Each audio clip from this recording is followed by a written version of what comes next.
تاریخ انسانی کے نہاں خانوں میں بہت سے ایسے قصے دفن ہیں جن پر آج کا انسان یقین کرنے سے قاصر ہے، لیکن سچ تو یہ ہے کہ اس زمین نے ایک ایسا دور بھی دیکھا ہے جب ہواؤں کا رخ ایک انسان کے اشارے پر بدل جاتا تھا، جب پہاڑوں کی تہوں میں چھپے جنات ایک انسان کے حکم کے منتظر ہوتے تھے، جب پرندے آسمان کی بلندیوں سے اتر کر ایک بادشاہ کے سر پر چھتری تان لیا کرتے تھے۔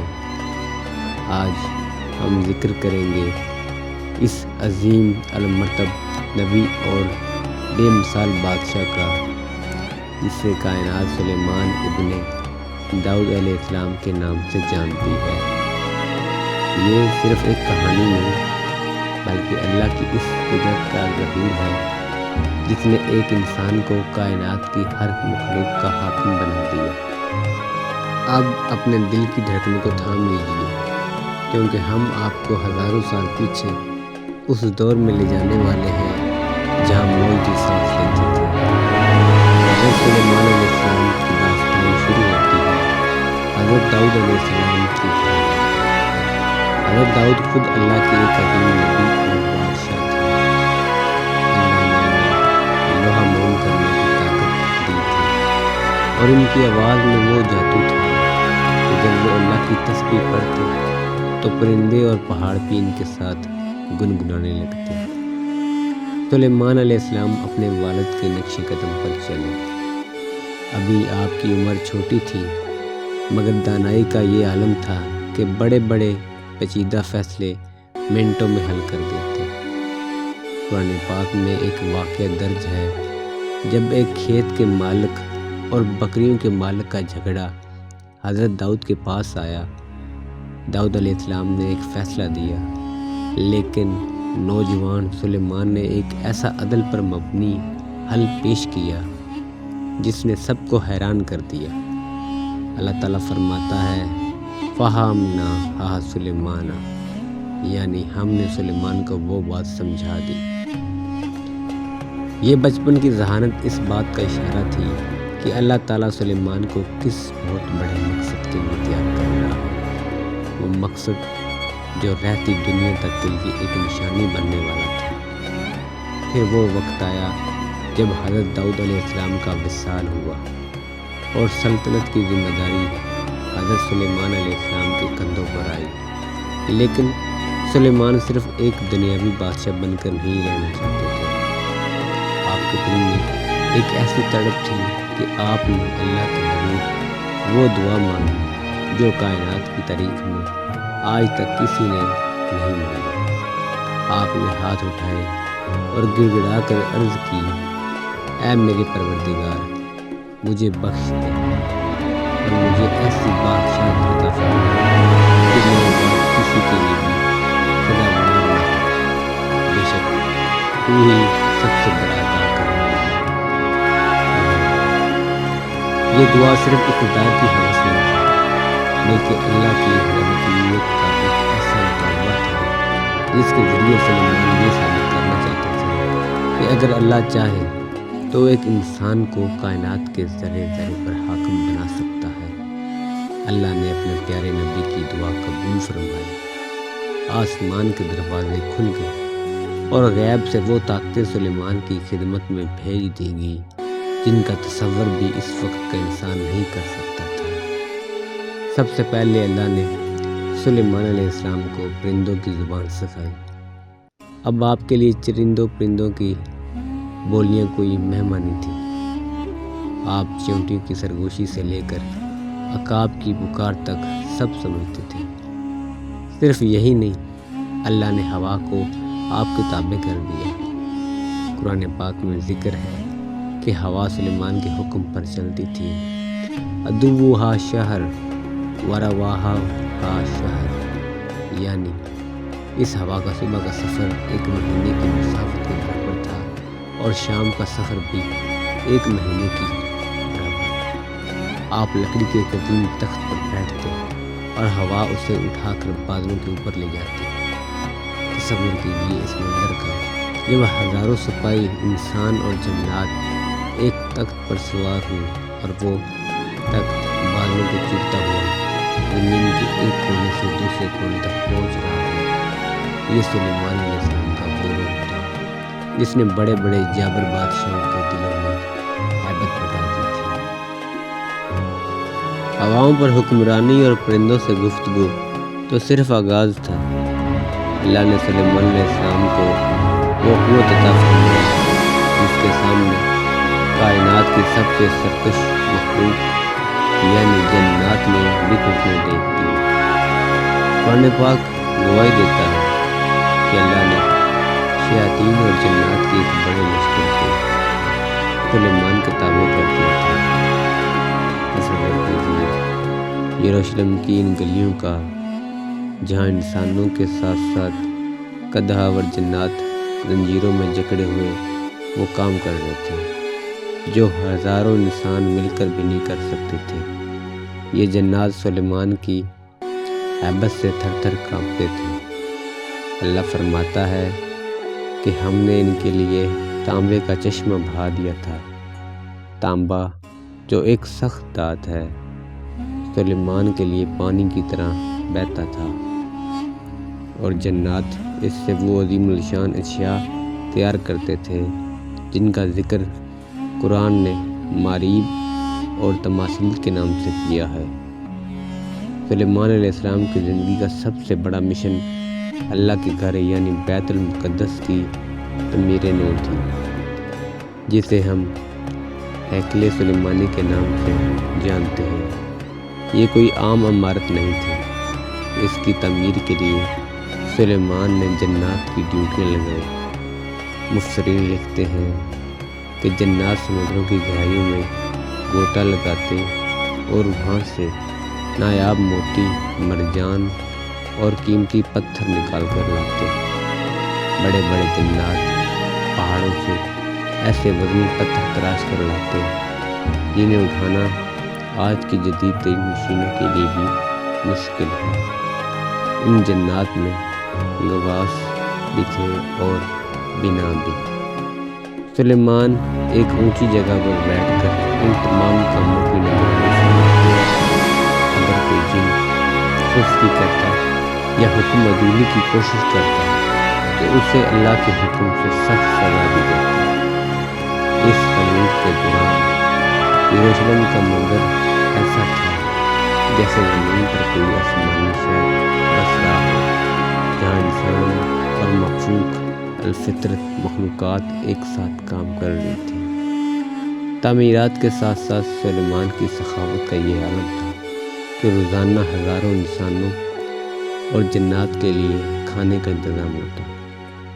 قرآن ذکر کرتا ہے جفاد کل جواب بقدور رسیات یعنی ایسے بڑے لگن جو تالابوں جیسے تھے اور ایسی دیگیں جو اپنی جگہ سے ہلائی نہیں جا سکتی تھی۔ یہ دیگیں اتنی بڑی تھیں کہ ان میں سینکڑوں اونٹوں کا گوشت ایک ساتھ پکایا جاتا تھا۔ جنات ان دیگوں کو سنبھالتے تھے۔ سلیمان علیہ السلام کی سلطنت میں کوئی بھوکا نہیں سوتا تھا، یہاں تک کہ آپ نے اللہ سے اجازت مانگی کہ اے اللہ ایک دن تیری تمام مخلوق کی مہمانی میں کروں گا۔ جب سمندر کی ایک مچھلی نے آ کر سلیمان کا سارا ذخیرہ ایک ہی لقمے میں ختم کر دیا تو سلیمان سجدے میں گر گئے اور پکار اٹھے کہ اے اللہ اصل رازق تو ہی ہے، میں تو صرف تیرا ایک عاجز بندہ ہوں۔ ان تمام مصروفیات کے باوجود سلیمان علیہ السلام کا زیادہ تر وقت اللہ کی عبادت میں گزرتا۔ آپ گھنٹوں اپنے عصا کے سہارے کھڑے ہو کر نماز پڑھتے۔ جب آپ عبادت میں ہوتے تو ہزاروں پرندے آسمان پر پھیلا کر آپ پر سایہ کرتے تھے۔ دھوپ کی ایک کرن بھی سلیمان کے جسم تک نہیں پہنچ پاتی تھی۔ یہ منظر دیکھ کر مکہ کے مشرکین اور یہودیوں کے بڑے بڑے علماء دنگ رہ جاتے۔ سلیمان نے ثابت کر دیا آپ کی روٹی پر اللہ کا اسماعیل نفس ہے جس کی برکت سے کائنات کی ہر شے آپ کے ذریعے سے تھی، لیکن یاد رہے یہ سب کچھ اللہ کے فضل سے تھا۔ سلیمان ہر نعمت پر کہتے یہ میرے رب کا فضل ہے۔ حضرت سلیمان علیہ السلام کی عظمت کا ایک پہلو ان کا وہ لشکر تھا جس کی مثال چشم فلک نے کبھی نہ دیکھی تھی۔ اس لشکر میں صرف انسانوں کے دستے نہیں تھے بلکہ جنات کی پوری فوج اور پرندوں کی باقاعدہ منظم بٹالین شامل تھی۔ ایک مرتبہ سلیمان علیہ السلام اپنے اس عظیم الشان لشکر کے ساتھ ایک طویل سفر پر روانہ ہوئے۔ تپتا ہوا ریگستان تھا اور لشکر کا رعب ایسا کہ میلوں دور تک زمین لرز رہی تھی۔ چلتے چلتے یہ لشکر ایک ایسی جگہ پہنچا جسے وادی نمل یعنی چیونٹیوں کی وادی کہا جاتا تھا۔ جب لشکر کے گھوڑوں کی ٹاپیں اور جنات کے قدموں کی تھمک زمین کے سینے کو چاک کرنے لگی تو وہاں رہنے والی ننھی سی چیونٹیوں میں کھلبلی مچ گئی۔ قرآن کریم اس منظر کی ایسی منظر کشی کرتا ہے کہ انسان دنگ رہ جائے۔ ایک مادہ چیونٹی نے اپنی پوری قوم کو خطرے سے آگاہ کرتے ہوئے پکارا، اے چیونٹیوں، اپنے گھروں میں گھس جاؤ، کہیں ایسا نہ ہو کہ سلیمان اور ان کا لشکر تمہیں کچل ڈالے اور انہیں خبر بھی نہ ہو۔ اب ذرا تصور کیجیے، جہاں ہزاروں انسانوں، ہاتھیوں اور دیو ہیکل جنات کا شور ہو، وہاں ایک ننھی سی چیونٹی کی آواز کی کیا حیثیت۔ لیکن سلیمان علیہ السلام کے کانوں کو اللہ نے وہ طاقت دی تھی کہ آپ نے اس چھوٹی سی مخلوق کی فریاد سنی۔ سلیمان نے اپنا سر اٹھایا اور آپ کے لبوں پر ایک مسکراہٹ آ گئی۔ آپ کو اپنی طاقت پر غرور نہیں ہوا، کہ اس نے ایک بادشاہ کو ایک کیڑے کی بات سننے کی توفیق دی۔ آپ نے فوراً اپنے پورے لشکر کو حکومت یہ عظیم لشکر جو نہیں اور وادی کو روک سکتا تھا، ایک نئی سی چیونٹی کی خاطر تھام دیا۔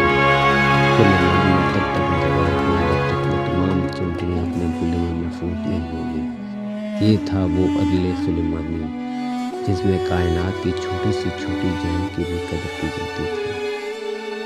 سفر دوبارہ شروع ہوا، لیکن سلیمان علیہ السلام کا نظم و ضبط اتنا سخت تھا کہ آپ ہر وقت اپنے لشکر کے ایک ایک فرد کی خبر رکھتے تھے۔ ایک دن جب آپ نے پرندوں کی حاضری لی تو دیکھا گیا کہ ہدہد اپنی جگہ پر موجود نہیں ہے۔ سلیمان کے جلال میں اضافہ ہوا اور آپ نے فرمایا، کیا بات ہے کہ میں ہدہد کو نہیں دیکھ رہا؟ کیا وہ غائب ہے؟ اگر وہ میرے پاس کوئی واضح دلیل یا معقول وجہ لے کر نہ آیا تو میں اسے سخت سزا دوں گا یا اسے ذبح کر دوں گا۔ سلیمان کے لیے پرندے صرف زینت نہیں تھے بلکہ وہ جاسوسی اور زمین کی تہوں میں چھپا ہوا پانی تلاش کرنے کا کام کرتے تھے۔ ابھی تھوڑی ہی دیر گزری تھی کہ ہدہد حاضر ہو گیا۔ اس کے پروں پر سفر کی گرد تھی، لیکن اس کی آنکھوں میں ایک ایسی خبر تھی جو سلیمان کی سلطنت کو ایک نئے امتحان سے گزارنے والی تھی۔ ہدہد نے اپنا سر جھکایا اور عرض کی، اے عظیم بادشاہ، میں ایک ایسی خبر لایا ہوں جو آپ کے علم میں بھی نہیں ہے۔ میں سبا، یمن کا علاقہ سے آ رہا ہوں اور وہاں میں نے ایک ایسی عورت دیکھی ہے جو ایک بہت بڑے تخت پر بیٹھ کر پوری قوم پر حکومت کر رہی ہے۔ اسے اللہ نے ہر طرح کی نعمتوں سے نوازا ہے، لیکن افسوس وہ اور اس کی قوم اللہ کو چھوڑ کر سورج کی پوجا کرتے ہیں۔ شیطان نے ان کے بعد ان کے لیے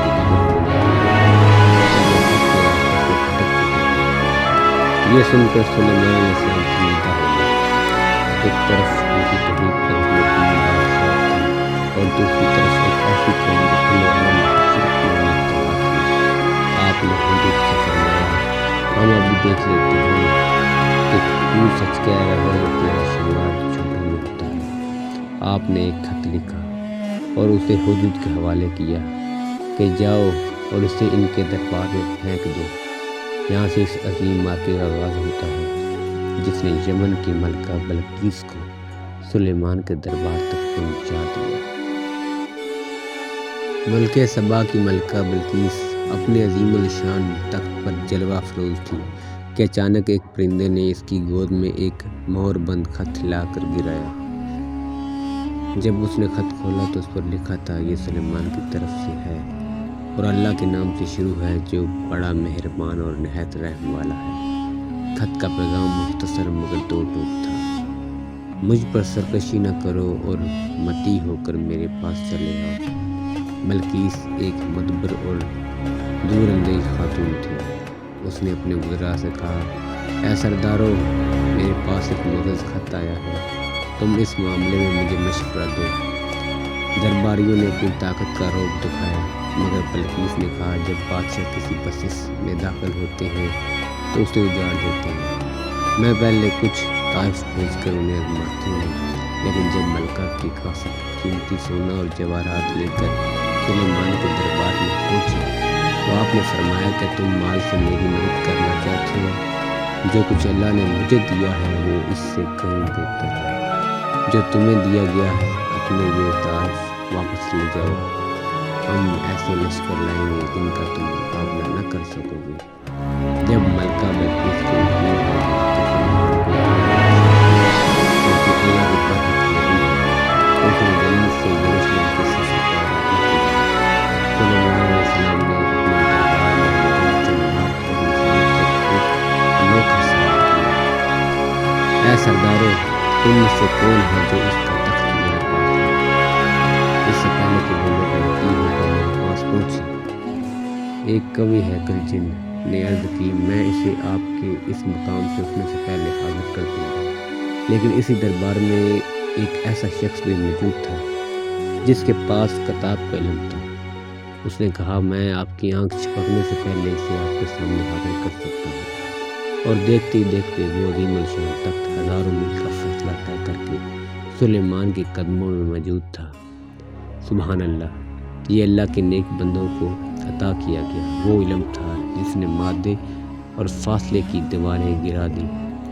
سلیمان علیہ السلام نے ملکہ کے استقبال کے لیے ایک ایسا محل تیار کروایا جس کا فرش شفاف شیشے کا تھا اور اس کے نیچے پانی کی لہروں میں مچھلیاں تیر رہی تھیں۔ جب بلقیس محل کے صحن میں داخل ہوئی تو اس نے گمان کیا کہ یہ گہرا پانی ہے۔ اس نے اپنے کپڑے اوپر اٹھا لیے۔ سلیمان نے مسکرا کر فرمایا، یہ پانی نہیں بلکہ شیشے کا جڑا ہوا فرش ہے۔ یہ دیکھ کر ملکہ بلقیس کا سر تسلیم خم ہو گیا۔ اسے احساس ہوا کہ وہ اب تک جن مادی چیزوں پر فخر کرتی تھی وہ اللہ کے نبی کے سامنے کچھ بھی نہیں۔ اس نے بلند آواز میں اعتراف کیا، اے میرے رب، بے شک میں نے اپنی جان پر ظلم کیا، اور اب میں سلیمان کے ساتھ اللہ رب العالمین پر ایمان لاتی ہوں۔ یوں ایک مشرق سلطنت توحید کے سائے میں آ گئی۔ حضرت سلیمان علیہ السلام کی وفات تاریخ انسانیت کا وہ عجیب و غریب باب ہے جس نے دنیا کے اس گمان کو جڑ سے اکھاڑ دیا کہ جنات غیب کا علم رکھتے ہیں۔ اور جنات خوف اور غم کی وجہ سے خون میں جوتے ہوتے ہیں۔ سلیمان جانتے تھے کہ اگر ان کی موت کی خبر عام ہو تو جنات قوم چھوڑ کر بھاگ جائیں گے۔ آپ اپنی عبادت کا داخل ہوئے اور اپنے اصحاب کے سہارے کھڑے ہوئے۔ اسی حالت میں اللہ کے حکم سے موت نے آپ کی روح قبض کر لی۔ ایک طویل عرصہ گزر گیا، آپ کا جسد مبارک اسی عصا کے سائے کھڑا رہا۔ جنات یہ سمجھ کر کہ بادشاہ میں دیکھ رہا ہے دن رات مشقت کرتے رہے، یہاں تک کہ اللہ کے حکم سے دیمک نے اس لکڑی کی لاٹھی کو اندر سے چاٹ لیا۔ جب لاٹھی بوجھ نہ سہ سکی اور ٹوٹی تو سلیمان کا جسم زمین پر آ گیا۔ تب جنات کو معلوم ہوا کہ سلیمان کا وصال تو مہینوں پہلے ہو چکا تھا۔ اللہ نے ثابت کر دیا کہ غیب کا علم صرف اللہ کے پاس ہے اور جنات محض اللہ کے حکم کے تابع ہیں۔ ناظرین کرام، حضرت سلیمان علیہ السلام کی یہ داستان ہمیں سکھاتی ہے کہ بادشاہت ہو یا طاقت سب فانی ہے، اصل بقا صرف اللہ کی ذات کو ہے، اور کامیابی اس میں ہے کہ انسان اللہ کا شکر گزار بندہ بن کر رہے۔ نور اسلام کی یہ خصوصی پیشکش اگر آپ کو پسند آئی ہو تو اسے صدقہ جاریہ سمجھ کر شیئر کریں اور کمنٹ میں یا اللہ ہمیں ہدایت دے لکھیں۔ ملتے ہیں اگلی ویڈیو میں۔ اللہ حافظ۔